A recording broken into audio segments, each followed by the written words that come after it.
Several years ago, I was having a spectacularly bad round of golf. My putter was cold, drives were spraying all over the place, and my irons were either thin or chunky. I couldn't help but get frustrated because generally, if one part of my golf game is letting me down, the other parts help make up for it. This was not the case.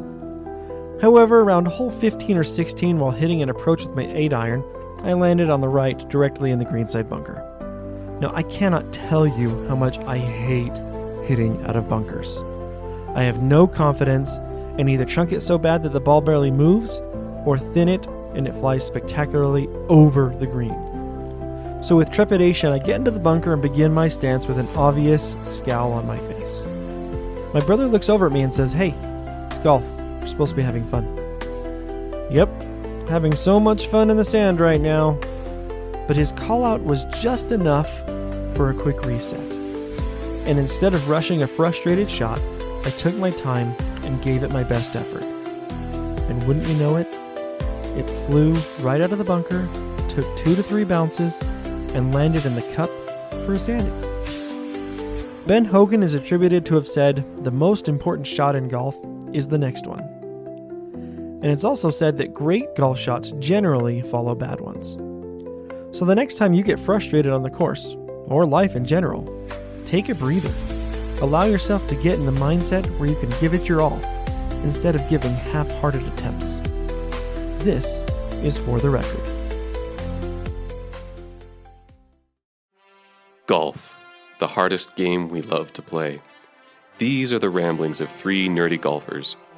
Our continuing mission? Explore strange new swing techniques to seek out lower handicaps and awesome golf courses. And to boldly swing where a safe layup would have been the smarter choice.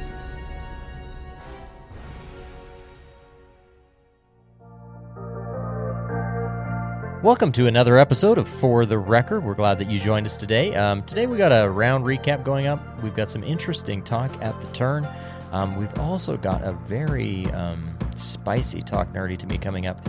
And we're going to be talking about our end-of-season trip and exploring that itinerary a little bit. So sounds like an exciting episode. But let's begin by talking about the round of golf we just finished. Yes, let's, because we generally try and post a score whenever we go to the golf course, but today we get there and the clubhouse tells us, "Hey, we've got an 8-man scramble going on," and we just saw the parking lot full of like millions of people, and we're like, it's going to be a very slow day. So we decided that it was probably best to, know that a round is going to take a long time. And we've talked about this a little bit on the show before. It is hard to play consistent well golf when you're waiting on every tee box or after every shot. Yeah. And so we decided today we would scramble. Mm-hmm. However, a couple weeks ago, I think 3 or 4 at this point, we talked about doing a scramble from the reds, which is the close tees, and we went low. We shot a very low score combined with our scramble. We decided to try the opposite today and scramble from the tips, from the very farthest tee box back on the golf course. And the very first hole at our course, it only was like maybe 5 to 7 yards back further. And we're like, oh, this isn't going to be that big of a deal. How quickly did that change for us, fellas? About halfway through the round. It gets extremely punitive on the second part of that course. Yeah, hole 1, not bad. Hole 2, not bad. Hole 3, not bad. Yeah. Hole 4, Yeah. a little harder. Hole 5, Way harder. hole 5? Oh, yeah. That being on the opposite side of the cart path significantly narrows that fairway. That's the one where we have to hit over the... That's a multi-tiered green one. Oh. And it was on the Yeah, back. that's that was way way harder harder. from back there. Okay. That's So- way harder from back there. And then the one after that, That one. that's unreasonably harder. So to give our listeners a little bit of an explanation this with a visual, oftentimes where they're placing tee boxes, they try and, there's only so much land they have to work with. And so oftentimes the farther back the tips are kind of placed almost like in a narrow corridor of trees that they've carved out. Yeah. At least that's how it was at our course. Mm-hmm. And on a couple of the holes, it added about 40 yards. And the hole 9, the last hole that we played today, Yeah. it was straight up 80 yards more. If not 100. It was far. It was a 260. Yeah, playing that from the regular tees that we play, it's 167. It played 267. That is 100 yards longer. Yeah. From back there, and that's a par 3 at 267 yards to the pin today. Let's talk about that hole a little bit because oh my gosh, we just are looking at how far this is, and realistically, we're like, okay, it's got to be driver. But I grabbed my 3-wood because I didn't trust hitting my driver. It was on that very narrow. Yeah, it was very narrow. When it was a pride thing for me because I did hit driver on that, but I hit like a low, just a dink driver. I call it a dink driver, just not a full one, like a 75% driver, just so I could make sure I kept it in the narrow corridor. Mm-hmm. I was 40 yards short. Like I barely hit that ball, and it looked good in the air. We got up there, and it wasn't even close. And I'm like, you know what? I could have let driver wail, and I don't think I could have gone long. That is a long golf hole. Yeah, it is. I hit a pretty solid hard 3-wood and was about 25 yards short. Yeah. Mm-hmm. And but it was dead center. So we had a good chance at saving the par, which we didn't do on a scramble. So we ended up 2 over par as a scramble. Yeah. Which kind of hurts a little bit. You always want to be at least par or under, but I got to tell you, I'm really glad we did that challenge. Let me explain why. Because I've always wondered, looking at the tips back there, I think, how much of a difference does that really make? How much harder does it make that course? And I got to tell you, it makes it way harder than I thought it would. Yeah. That is much more difficult, and I am too much of a coward to put my score on the line to find that out. That's why I've never played back there, because I was like, I don't know, maybe it's not that much harder, and it would be great for my differential if I could play from back there, but there is no freaking way. That would chew me to pieces if I played back there every week. Well, yeah, and we usually, the first 4 are where you see the black tees pretty well. You don't really notice the black tees on the other ones, so we've never really thought about it. Well, to point on this, as we're driving from the 8th hole to the 9th hole, normally we drive up about 100 yards from the green over to the tee boxes, and I start driving with Eric and realize, oh crap, the tee boxes are actually to the right and a little behind us. So I slam on the brakes, not thinking that there's a cart right behind you with 2 perfectly innocent human beings just trying to get to the next tee box. So I'm turning to see why Cody's stopping, and I see out of my peripheral vision this golf cart just tearing towards us. It was going so fast.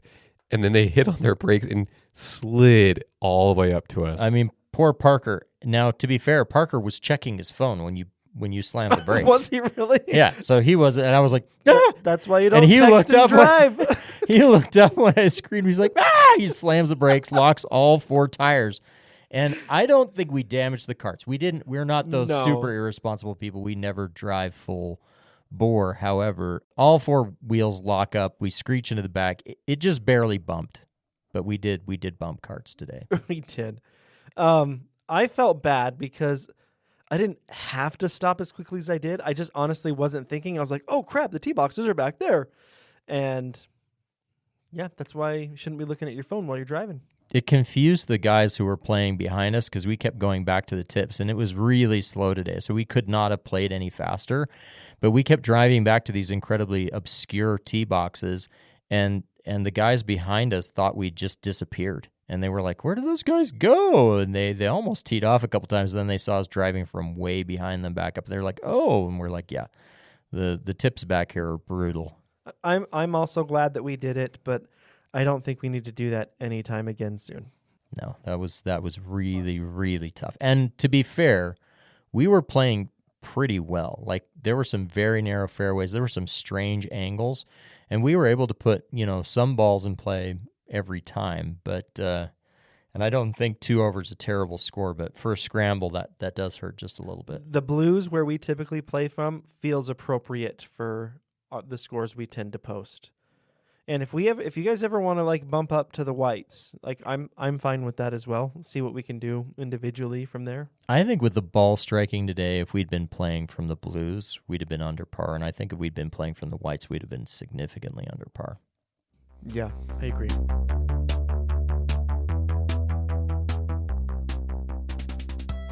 All right, it's time for an At the Turn, and this is almost a mulligan moment at the turn because in our last episode, we spent a bit of time kind of building our greatest game ever played round, and John Paul made a comment that made me kind of ruminate on things a little bit. He said that he wishes at the end of the FedEx Cup in the PGA Tour, instead of just kind of, a final 4-round cumulative score, he wants scores to be cumulative over multiple weeks to really see who kind of scores the most under par or has the best score over several rounds kind of put together. And I just had a thought. So I've been watching a lot of baseball with my dad lately, and I don't know if you guys know much about baseball. Baseball's kind of interesting. So how many games does a football team play in a season, John Paul, in the NFL? 17? Yeah, 17, plus playoffs, right? And depending on wild cards and other stuff, something or other. 17 games. Soccer in MLS, I think it's in the 20s, I think. Baseball? Like 900? 162 games in a season. That is so many games. And I played baseball growing up, and I remember I'd never been like much of an avid watcher as I've been, because I'm just lately with having that conversation point with my dad. And so one of the things that I was just curious, I was like, why do they have so many more games in baseball? And the gist of it is runs are relatively rare, and the skill in baseball, they need that high amount of games to average out how many players, or which teams are actually the best. Because the worst team in baseball can and does beat the best team in baseball on a regular basis. Not consistently, but it can be done. So if it's just like we play once a week and then it's one and done, the team that's the worst statistically has a chance at kind of breaking through the top when really they want to know who's the best. And I think golf is set up the same way, in that you have 4 rounds in a tournament, because you've got, that many holes to consistently shoot a good score. Because how many times have we seen someone just go on a ringer and shoot an extremely low score, but not be in contention for the weekend? It happens. I think that's a really interesting point, because I think in any mathematical equation, if the more variables you can take out, then the closer you're going to get to an average. But when you're talking about sports, in any sport, I think the more games you play, the more likely you are to find the best team. Like if you can play more games. I just think that some sports don't lend themselves to being able to do that. I mean, you couldn't play a football team that hard. Like it takes so long to recover from a game. They couldn't play the next night. It takes them a full week to recover. And we can see this statistically, because a team that has to play Sunday night and then plays Thursday night football, statistically they always struggle because it's not enough recovery time for them to physically be ready for the next game. We can see that in the stats. But I think about the extreme examples of that, like the Olympics. Do you ever watch what's the short track speeds? The short track skating? Oh, short track skating, yeah. Yeah. Like the 20th best ranked person can win the gold medal, no problem, because one tiny slip, one tiny fluke, they're going to get across the line first, and there aren't enough reps to determine consistently who's the best. We know who the top ranked people are, but it's really anybody's game because it's a split second.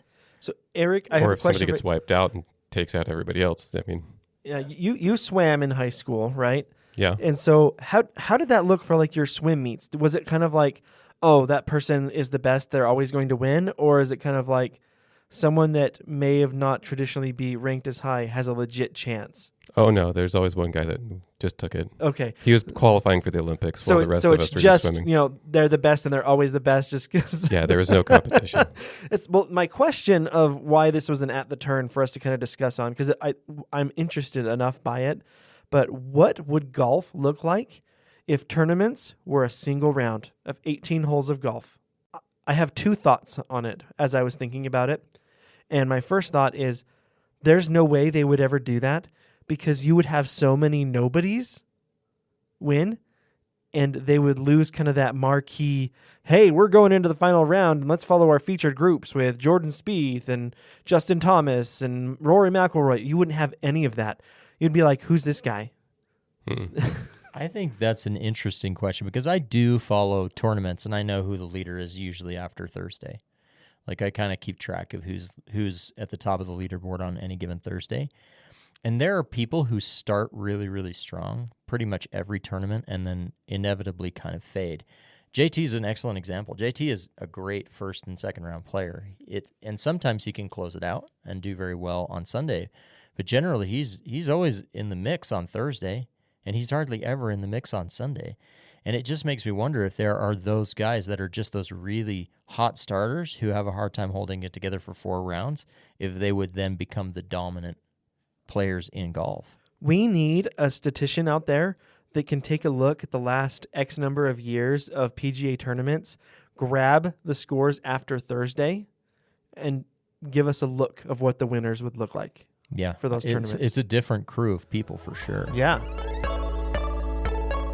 And now it is Cody's favorite time in every episode of our podcast. It is time for Talk Nerdy to Me. Beautiful. And this comes from an interesting experience that I had with one of my very good friends growing up. So I had a very good friend growing up. He will remain nameless at this time. If he's listening to the podcast, he'll know who he is.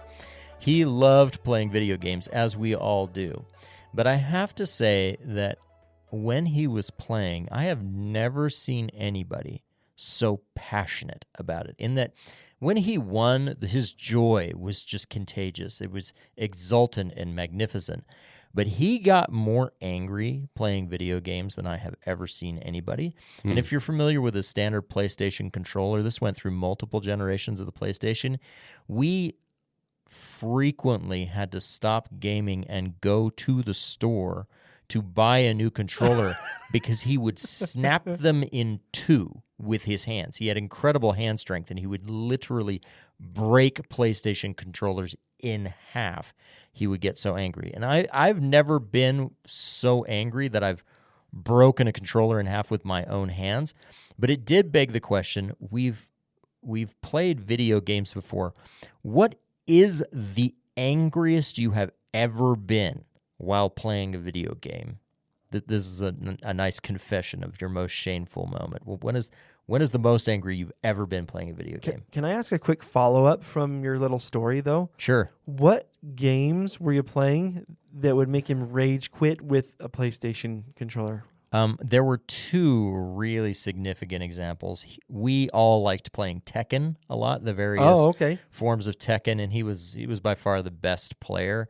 But he would frequently, it was quite hard to run all the way through that, and he would get to second to last or final boss and be defeated by a smidge. And if you've ever lost one of those games where you literally have knocked the boss down so they have a tiny sliver of life and then they like one hit you, it is incredibly frustrating. And so he lost a couple of controllers to Tekken, but we also really loved a zero-G racing game called Wipeout?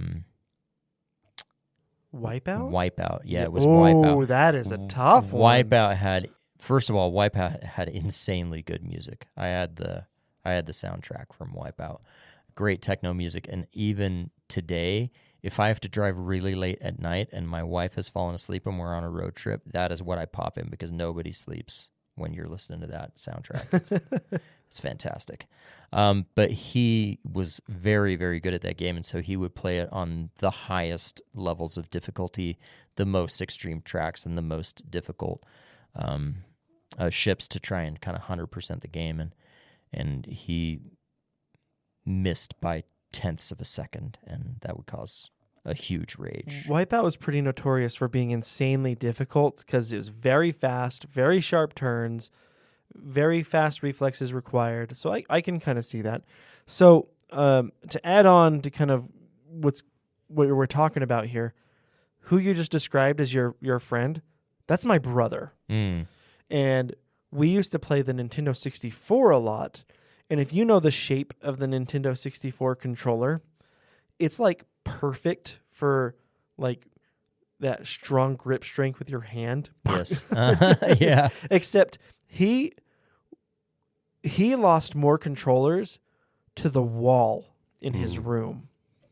Yeah, I have to give shout out to my friend because he didn't throw them. He would just break them. No, these were thrown, and I knew it was time to leave watching my brother play video games. Yeah. As soon as it hits the wall, I'm done. I'm out of here. Time to go. And a lot of times that was in like GoldenEye was a big one. But for me personally, when I got the most angry playing a video game is Mario Kart. Yeah. Oh. I've seen you play Mario Kart. It's I love Mario Kart, and I'm talking about the older ones. Yeah. But Mario Kart has a specific mechanic where if you do well, it try and rubber bands the rest of the racers. It punishes you for hold you being back. competent. Yeah. It does. And so you can feel like you're doing so good and being at the front of the pack and blue shell or a whole bunch of red shells come your way or a random green shell that appears literally out of nowhere and knocks you off the track, and Lakitu takes forever pulling you back on. And by the time you were in first place, you're now in like 7th. And so that used to get me, not as much anymore. I don't get as mad, but that's probably the most angry I have been playing a video game. On that track, have you ever heard about the black shell? Or it was a No. different colored shell. Apparently Nintendo, when they're making some of the Switch games, they decided to try a shell that would hit the last person. Oh, mean. Yeah, they thought it would just be funny. So they tested it, and players hated it. So it never saw the light of day. I mean, that kind of makes sense, but gosh, you've seen me get angry on the golf course. Yeah. And often it happens because I'm not performing to the level that I feel I should. And there have been a couple of games that have done that to me. I think of fighting Sephiroth in Kingdom Hearts, the bonus battle It's there. frustrating. That's very frustrating. Celeste is a platformer that requires a lot of fast movements and like double dashing and going all over the place. That game is a lot of fun, is very hard. And that's one of those games where I saw someone speedrun it and I was like, oh my gosh, that looks so fun. I'm totally going to go buy that. And I bet I could do a lot of this. I'm pretty good at video games. No, I have my training wheels on and they're running like sprints in the Olympics. How about you? So this is I'm going to go kind of two parts on this. I will say that I broke a wristwatch once. The watch that was on my wrist, I broke it because I slammed the ground with my palm so hard after losing a boss battle. And it was, in fact, in Kingdom Hearts 2. It was the first time I played through that game, so it wasn't Sephiroth or any crazy thing. Kingdom Hearts 2 is the first, I'm going to put it as the first like real kind of Japanese-flavored game that I played all the way from start to finish. I didn't have a PlayStation, growing up. I watched other people play. But I didn't really have that kind of console until after I got married. And I remember playing Kingdom Hearts 2. And what's interesting is that I was unfamiliar at the time with the popular Japanese mechanic of, oh, I've beat the boss. But no, there's like 3 layers of this boss. And that is common now. The phases. Right, phases of a boss. And so you think you've got the guy, right? And I remember the first time I beat that game, it took me like 2 tries to beat the first phase. Yeah. And then I realized there was a second phase, and I was like, are you kidding me? And on my first time through, I beat the first time I got to the second phase, I beat the second phase. And then there was a third phase that killed me on the very first hit. And I was like, are you freaking kidding me? How many phases does this boss have? And I slapped the ground so hard that it broke my my wristwatch and left quite a nasty mark on my wrist. And that was a good lesson to me that physical damage and unintended consequences, and I knew I had to take a break. But actually, that's not the most angry I've ever been playing the video game. One of my favorite video games of all time was called Sphinx and the Cursed Mummy. Oh, yeah. Anybody ever played Sphinx and the I've Cursed never Mummy? even heard of I that. borrowed it from you. Oh, I loved that game. And what made that game good is that it was kind of like a first-person RPG kind of thing. But you play as two different characters. So for about half of the story, you're playing as Sphinx, and he's fast and agile and slashy and that kind of fun. And half the time you play as the Mummy, who is slow but very puzzly. So he kind of does the puzzle ends of it, and Sphinx kind of does the slash stuff. And so it's fun to go back and forth between those two mechanics. But that game had the most fatal flaw I have ever seen in a game, in that the load screen was one notch down from the start new game screen, and the start new game screen overwrote your own game, and it was only one tap. So if you died and you missed the tap to go down to load, you immediately started a new game, and it erased your old game. Oh, and no. 2 times I was about 80% of the way through that game and got killed by something and just thought I was reloading and started the game afresh. What system was this on? It was PS2? Yeah. PS2.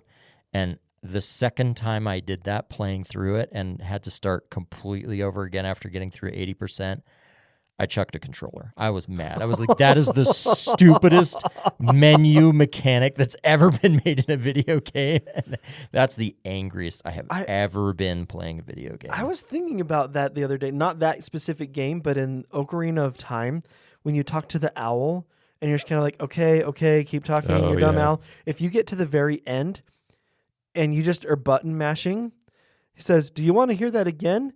It stays defaulted on yes. You have to scroll down to no. And so if you're just button mashing, he just keeps talking and talking, and you're like, no! Somebody did that on purpose. Yeah, they totally Pretty did. infamous. What about you, Eric? I guess the angriest that I've been, I played Halo. It was a LAN party, Oh, okay. and there was a guy there that he didn't tell anybody, but he won tournaments. He was like Utah's grandmaster, and so he just murdered all of us, and so it wasn't even fun. It was like he was cheating. He knew he was the kind of guy that would spawn camp and just kill you as soon as you'd spawn, and it wasn't very fun. So, but I'm not the kind of guy that gets super angry. I just stop playing and walk away. That's because you're mature. Have you ever made somebody really angry when you're playing a video game against them? Not a video game. Oh, yeah. Well, we'll get to that in a minute. But, yeah, like we used to play, we used to have LAN parties that we would call Nerdvana, which was fun. This is in the early days of LAN party. And we played the very first, it's not Call of Duty. What it Medal is. of Honor? Axis, Medal of Honor, yeah. So we played the first Medal of Honor game, which was a great game for a LAN party. But we had a guy who would come over and play, and he was so serious about it. He had a very expensive machine and like a special mouse. He didn't have a mouse pad. He had a gaming Surface. And you didn't call his mouse pad a gaming Surface or he'd get very angry. Like his mouse cost more than my machine. Man. And we would go and we would play a particular map that was quite compact. And he would play generally, like sniper rifle because he was a finesse player, like precision and whatever.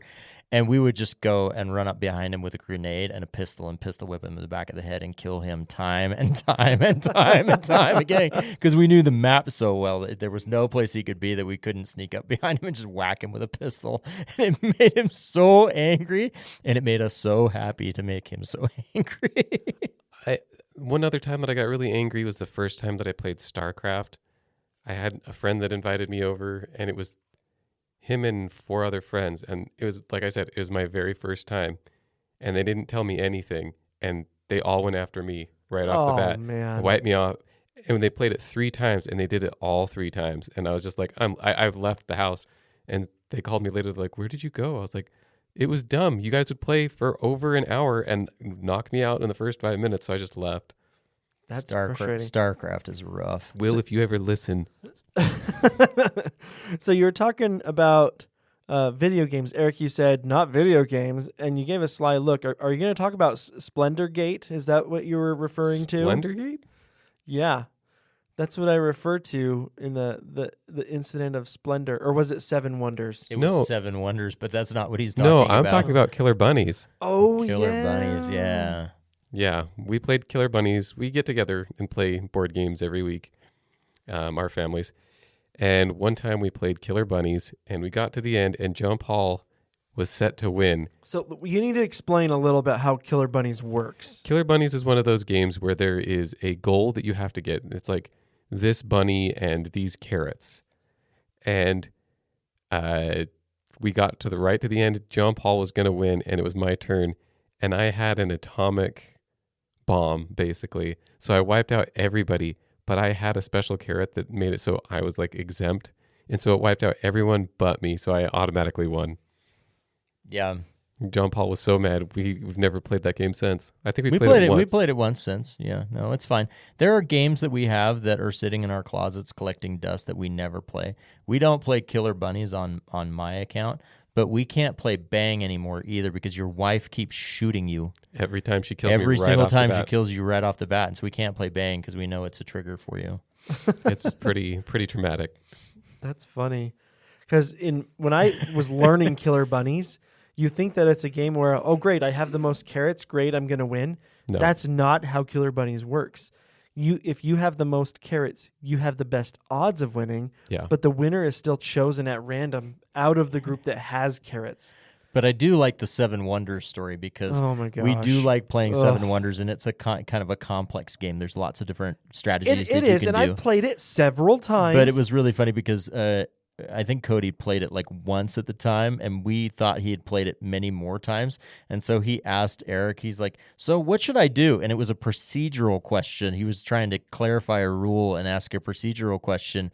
And Eric kind of assumed he was asking a strategy question. He's like, you know how to play this game. I'm not telling you strategy. He's like, figure it out, Cody. And so now it's this joke every time we get a new game where Cody's like, I don't think I know how to play this. We're just figure it out, Cody. Well, yeah. The way he asked it, I thought he was asking me what my strategy was, or like how to strategize the game. And I was like, I can't tell you that. I wasn't angry. I was confused. I was like, you have to figure that out for yourself. I can't tell you your strategy. I just remember it was incredulous look that I gave because I was like, Well, what? If I remember right, you specifically asked about like the green research, and I thought you were asking like, should I go for the green research? And I was like, I don't know. Do you have extra research? You I were don't actually care. just asking how the research was Yeah. scored. Yeah, so it was really confusing. But at any rate, without going into too much of it, coming back to golf on that, I don't think there's a game on the planet that can bring out rage more readily in seemingly sane people. I don't know. More than the game of golf. And I've we seen have some had pretty angry people on the basketball court. Well, that's true. But we are very mild-mannered people. The three of us, it may not sound like it, we try and bring our most interesting selves here to the podcast, but as human beings, we are probably three of the least aggressive human beings in the world. I would never physically hurt a fly. I don't even swear at people on the road when they cut me off. That's just not the nature of who we are as people. However, I do have to say, on the golf course, I get mad. I'm going to say the most angry I've seen either of you and me has been on a golf course. I would agree. And I bring this up because I had to clean my clubs the other day, and I took my 52-degree wedge, and I was cleaning off some Was mud. it mud baked into all of your grooves from smashing it into the ground? It was not in the grooves, Cody. It was in the back on the heel of the club. From the club being completely submerged under the surface of the ground because I tomahawked it into... Now, I didn't do it on a green. I would never do that because I respected. I waited a reasonable distance until I was in nearly the OB part of the golf course, and then I slammed that sucker into the ground as hard as I could, and I had to physically, like King Arthur, pull the club back out of the ground, and I was quite ashamed as I was cleaning the mud out of parts of that club that should never see mud. The hosel. And what surprised me about it is that that's not the kind of guy I am. I didn't snap PlayStation controllers in half with my bare hands. But I don't know what it is about the game of golf. You have expectation, and then you fail to live up to those expectations, and you're not angry at anybody but you. Apparently, I hate me more than I hate any other human on the planet. No, I disagree with that statement a little bit. I hate people that steal my golf balls. Oh, yeah. But to your point, though, like when you tomahawked your club into the ground, have you guys seen The Patriot? I had like flashbacks of Mel Gibson with a hatchet kind of just, going to town there. And there was a time when I was golfing with John Paul. Eric, I don't think you were there with us this week. John Paul was getting particularly frustrated. And this was about the time that you and I had kind of, hey, we need to address grumpy pants with John Paul. Mm-hmm. And you weren't there this particular week, but after John Paul had hit and his chip, like I think he thinned it over the green, you threw the club in my general direction. Not at me. Yeah. But it was in my direction. And I was just kind of like, oh, he mad. You looked scared. And Eric, when you told John Paul to just stop talking, I knew we had hit a new limit for you. Mm-hmm. And I'm sure the most angry you've seen me is also probably on the golf course. Yeah, usually when you're wielding a putter, you get really mad when you miss a... I've seen you tomahawk a few times. Could you imagine if I hit my drives as hard as I can hit my putter after a bad, 3 or 4 putt? You'd be nailing it 400 yards. We could put you in long drive competitions if you could swing that driver the way you swing that putter when you're hot. I'm getting better. Yeah. And I think it's a part of the game that I'll never perfect. I work on it. But the thing is, I'm not a guy with a bad temper. I don't think I'm a guy with a bad temper. But on the golf course, there's just something about that game. And so I remembered after I was cleaning off the mud from my club, I remembered these, snapped halves of maybe it's because I'm more passionate about it than I am about video games. Maybe I care more. Oh, let's go with that. I like it. This is not an excuse. I need to stop throwing golf clubs. It's embarrassing. Yeah, I was going to say, if one of us had tomahawked today, it would have been our 4th round in a row where someone tomahawked and there would have been absolutely zero reason for it. We're playing a scramble amongst just, having fun. Well, and I really like what Parker said during dinner today when we were kind of debriefing the round. He said something that someone had shared with him that I thought was really interesting. He said, you know what? We're not good enough at this game to get angry at it. Yeah, that's true. Definitely not. There's not millions of dollars on the line here. There's no spectators. Nobody cares. We got dancing over here. Nobody cares. Nobody cares. Birdie Bev, time for another Birdie Bev. Birdie Bev, time for another Birdie Bev. Yeah. All right, it's time for a Birdie Bev, and we've got a nice cold one today. This is the Rocky Mountain root beer. It's got a nice ram on the Oh, yeah. I've seen this around. Looks very cool. It's all natural, made with cane sugar. It's a small batch brew, so might not be available where you are, but it looks delicious. Rocky Mountain. That makes me think it's probably here or Colorado, somewhere around there. Should we see? It is from Denver, Colorado. Yeah, makes sense. Yep. Now, Eric has gone next level and has frozen our steins, so they look spectacular. Yeah, that was a suggestion by a listener. Just a nice little frosted mug. If somebody else has an idea, feel free to send it our way. John Paul elected to use the very large, what are those called? Coaster? Coaster, yes. I was going to move it. I wonder if this will make the root beer score higher because it's being drunk at such a cold temperature. It looks really cool. Did you guys ever go to A&W growing up when you used to be able to, when you ordered root beer, they would give you a frosted mug to fill in on their draft root beer? Yes, it was. I don't think they do that anymore. Oh, that's too bad. I haven't been in years. Okay, I got my score. I'm trying to decide if I need to change my score. I don't know if you know how this game works. When you say you've set your score, that usually means you have set your score. Yeah, and then an after flavor sneaks in and changes my mind. It could be good or bad. Can I start? Go for it. Go ahead. The Frosted Mini Steins gets a 10. That's great. Yeah, I love the frosted mini Stein. The root beer itself, I gave it a 6.5. I went 5.5, and I changed it down from a 6. I did a 7.5. Oh, you liked Okay. it way better than It was I did. nice and smooth for me. I know that you don't like it because of the sugar taste. That's not what I bumped it down. actually really like the flavor of this root beer. It was lacking a bit of carbonation. I actually liked that it wasn't super carbonated. Really. And I wanted a little bit more. See, to me, any beverage that's too carbonated, I don't like. You don't like the tingles? In French, they say ça pique. It means it pokes you. Oh. Does this have like star anise or anything like that in it? It has a slight must. licorice, and I like it. It does. I've got to tell you, it does have that flavor. I'm picking up on an aftertaste on it, and you might not be picking up on it, but it finishes in my mouth a little bit like cough syrup.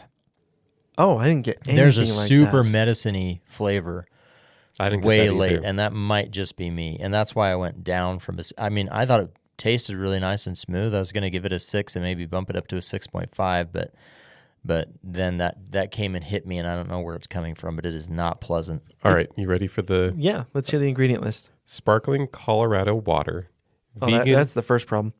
vegan cane sugar. I didn't realize there was non-vegan cane sugar. What are they? Okay. Can you hunt sugar cane with a spear? Let's go grab our hunting spears for the sugar for cubes. the sugar canes. Naturally flavored extracts and non-GMO citric acid. Okay, wait a minute. Naturally flavored extracts, plural. You don't want to go into like specifics on which extracts those are? Apparently they didn't. Oh my goodness. I like an ingredient list that you understand and know what everything is inside of it. Yeah, I hate it when you read an ingredients list that's clearly made by lawyers working closely with chemists. I prefer it when it's like the guy who does small batch brewing is like, it's got some sugar and some water and stuff. Yeah. Contains potassium benzoate. That's bad. Can I go now? We have an exciting announcement. We are ending the season soon. That is not exciting. That is sad and depressing. Well, it's Eric. sad, but it's also cool because we're going to do something special. And just to be No, clear, we're I've- not ending the show. No. We're ending the golf season. I think we should have some very sad sort of violin music playing in the background as we just take we a have an moment. exciting announcement. The golf season is almost over. I mean, we will still try and fit in golf rounds where we can, but the truth of the matter is we're able to golf after work and we are running out of sunlight. Now, I looked it up because I misspoke a couple of weeks ago. I said that we can only post scores into October. It is November 15th for northern Utah. That's exceedingly later than I if thought. we can get around in. It's when daylight savings hit that we're completely screwed. Yeah, and the Well, problem is that we're all very busy individuals, and so it's not impossible to get a round in on a Saturday or a day off, but It's tough. It's tough. And Well, and I was reading that they're thinking this is going to be an El Nino year, which apparently means it's going to be much wetter than normal. So that can I mean, we contribute to we it. need it, so Yeah. fine. That's good. But to Eric's point of introducing kind of the end of our quote golf season, we have kind of our finale laid out. That is going to be our last chance for our internal competition of seeing who can lower their handicap the most from when we started this back in February. And Yep. we have to hash out the details. So as we go through this itinerary, we do need to figure out when the last scoring rounds are going to happen, because at some point while we're down there, we're actually going to have to shop for a club for the winner, and we have to leave ourselves enough time to do that. Yeah, I think we count that as the end for that season.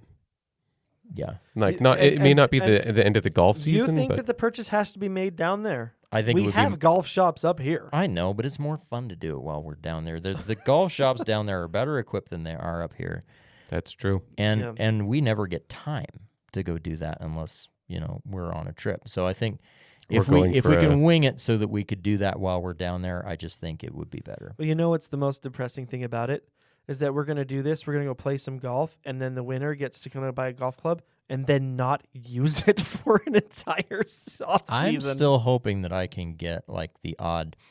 There is nothing in the world that I like better than an early morning Saturday round in November. It's just one of my favorite things in the world, even into December. I love bundling up and getting a cap on and wearing I've got some special golf clips just for cold weather.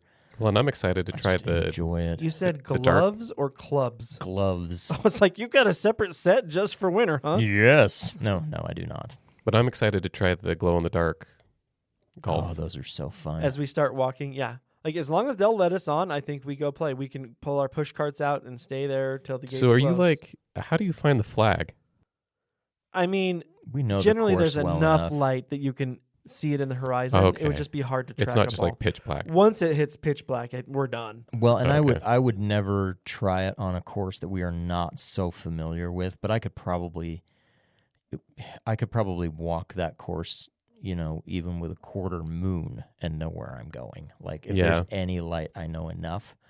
You can't shoot distances to the flags, but it doesn't matter because those golf balls go so much shorter a distance than a standard golf ball when you strike them that trying to gauge like distance and like stick one closest, it's ridiculous. You're just out there having a good time. So I have our proposed plan for this golf trip, and I know exactly how it's going to work. At least according to here's my proposal. Okay. Talk through Go it. for it. Let's hear it. So after work on Thursday, we're driving down. Okay, right? now for our listeners, because they don't know, the plan is to go to St. George, which is south of where we live.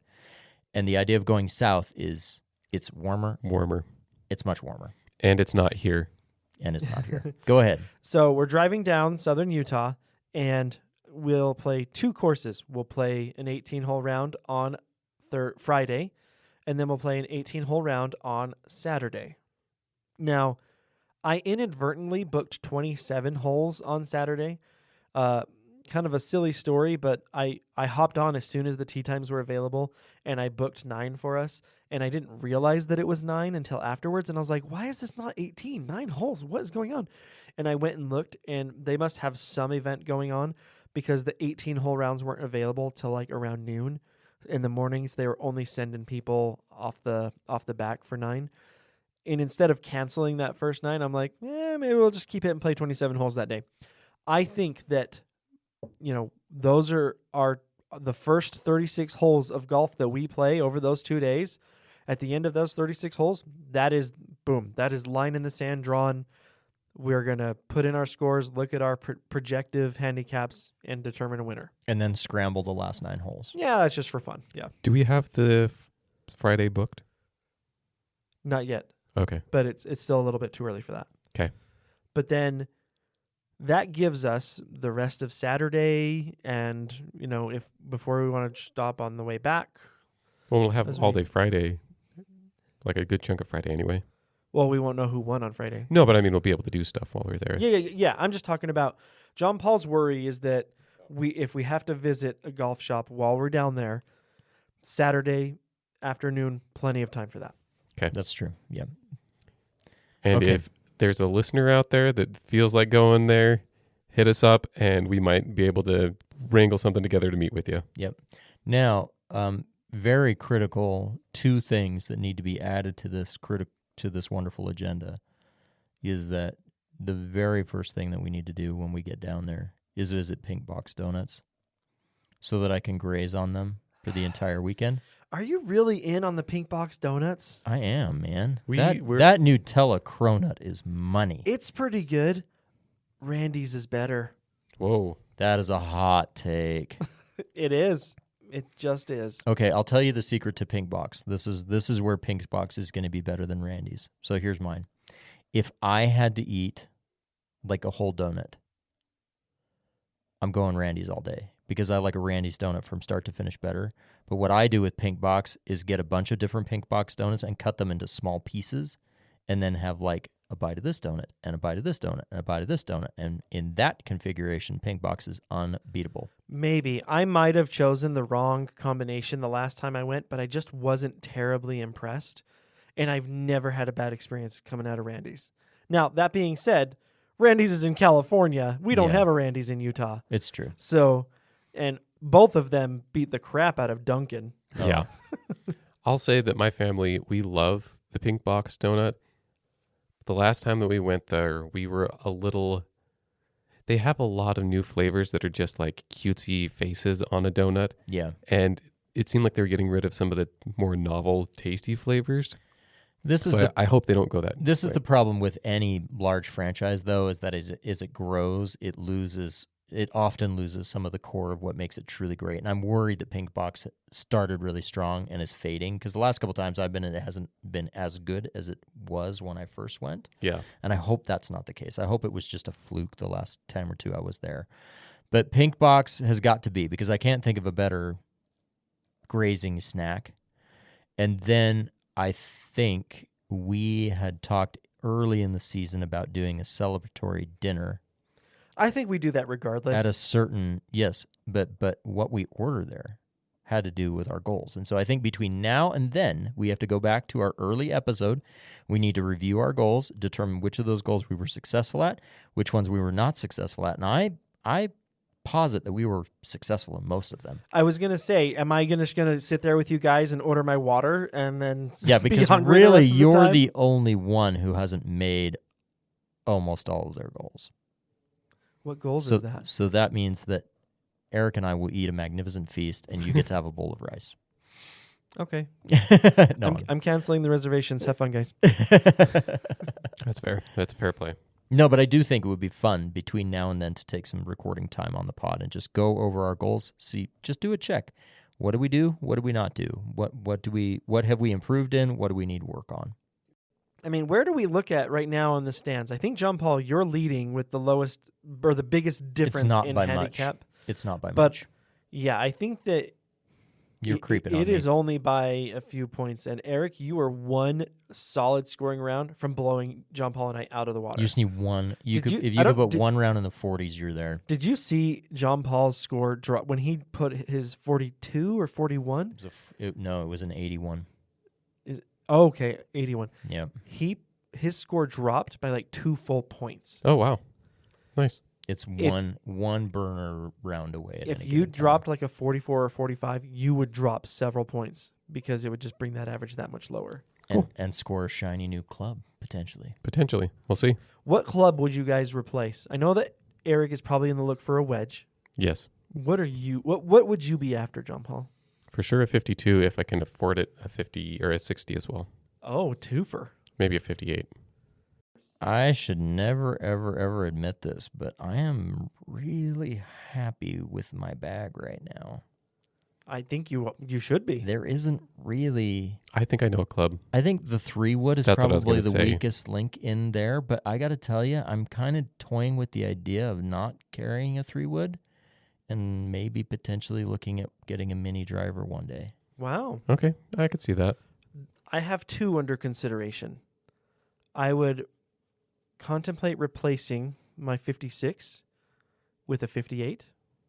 Yeah, I think that would be a really good play for you. Going 52, 58, because I never use my 56, and it's not because of the angle on it. It's just, it's the Kirtland signature out of the box set, and I don't like the grind on it. Yeah, 52, 58 is what I run, and I love it.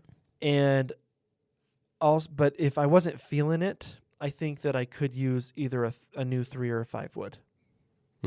I might try and talk you guys into, if it comes down to it and I end up winning that, I might see if you would let me get a different piece of gear that's not a club. Oh, I could use a new rangefinder, like bad, and I would be happy to take a small donation from the 2 of you in lieu of half a club. Okay, I can see that. Towards a rangefinder, because my rangefinder is awful. Now, I don't want a rangefinder like our friend just bought, because he just bought that new Nikon self-stabilizing one. That thing is amazing. It is one of the coolest pieces of technology I've ever seen. It is also so much more money than I would ever spend on a rangefinder. It's unbelievably expensive, and I am not good enough at golf to justify getting that level of specificity. But I would like something that I have at least... My current rangefinder, I have to point it at the flag and push the button 10 times to get different readings. And look for the aberrant reading that means I've actually hit the flag instead of what's behind the You're- flag. you're doing it's some internal so averages. hard to hit the actual flag with it. So the minimum you're looking for is image stabilization. I know that would be. I can't afford image stabilization. I would be looking for like a 6 or 7 zoom. The zoom on mine is probably only like a 3 or 4 zoom. The bigger the zoom, the more without it stabilization, then the harder it's going to be to get a good reading. Man. I know. I just need something with flag lock and slope. Mine has flag lock. It surveys the little area on the square for like 2 seconds, Yeah. and then does it? And That would be fine. It's a cheapie. Yeah, I know. The one I have is literally the cheapest rangefinder I could find at Amazon at the time. Same. And even its replacement from the same people has tons of features that my current one doesn't have at the same price point. So, like, I bought it the wrong time from the wrong people. It's an awful rangefinder. So I think a 58 is a slam dunk for you, Cody. I think a 52 and possibly a 52 and 58, if you've got enough slush money, would be perfect for you, Eric. Yeah. And I think a rangefinder would be great for me. Let me throw something out here, though. We will still have 36 holes when we get down there, Yes. which means it's anybody's game, really. But we'll probably know who's going to win. The question I have is specifically for Eric. I think you could really enjoy the rounds in St. George a lot more if you had that 52 in your bag before we play those 36 holes. So is the rounds we play down there just celebratory fun, and we determine the winner before then? Is that what you're thinking? I love the idea of there being some stake down there. I just think it would be easier if we knew who the winner was when we get down there, because then they could play with the new equipment. So hold on, I do have a question here, Eric. Honesty moment. Mm-hmm. When we've played some high stakes rounds before, they have not been your most enjoyable. No. Is what we're talking about like trying to determine the winner? Would that be a big turnoff for you? No. I'm indifferent. You guys have played a lot more than me, so I'm usually the loser. So I'm just. Well, but that's not what the round. You don't have to have the lowest handicap. It's the biggest difference, right? Yeah. Mm-hmm. So I don't know. I guess this is supposed to be a celebratory of our season and the podcast and everything.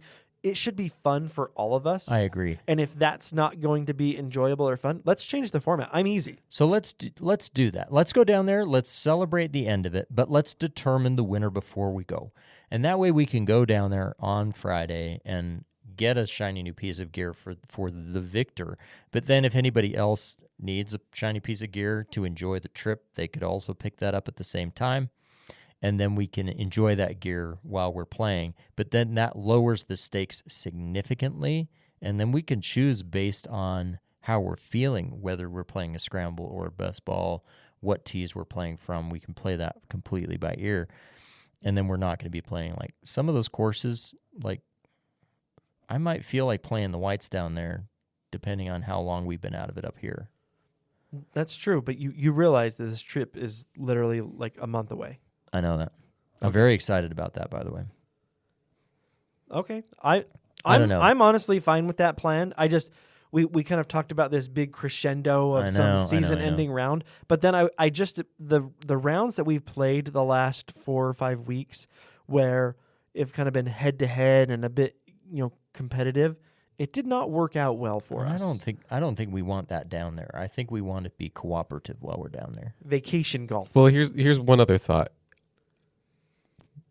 Would switching out our equipment right before our final round of the season really make things better, or would it make it worse? Because then you have to learn a new club right in. Yeah, but it makes it more fun. Okay. I think I'm just putting it out there. And I'll tell you why. And if it were a new driver, I'd say no, you'd be mad to do it. Or like a fairway would, you'd be crazy to try and put that in play right away. In this case, you borrowed My jaws. Cody's on hole 52-degree wedge Yeah. earlier today and hit a shot tight. Every time you've touched his 52 or my 52 that actually has clean grooves, you've hit it really well and much That's better true. than the one that you've got. I don't think it's going to take you long to get your head around a new wedge because you've used ours. I know Cody can hit the 58 because he's hit the 52 so beautifully, and he's played the 60. The 60 just isn't a great club for him. I think if you put that 58, it's only going to do good things for your game. In my case, the rangefinder, I'm just going to take a tenth of the time to find the range to a pin and actually have a slope reading to work with. So that's going to do nothing but positive things for my game. I'll do some number crunching and see realistically how many rounds that would give us left if we do this new plan. Okay. And then that would kind of help us determine how feasible it is. Okay. Because if it's statistically not possible for you and me, Eric, to beat John Paul, then I don't know. Like, anything's possible, but what's probable? Well, and you guys do get around without me next week. It's true.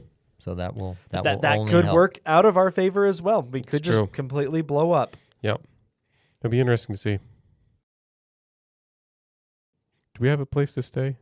Or Yes. Okay. No sleeping on the floor for anybody. Yay.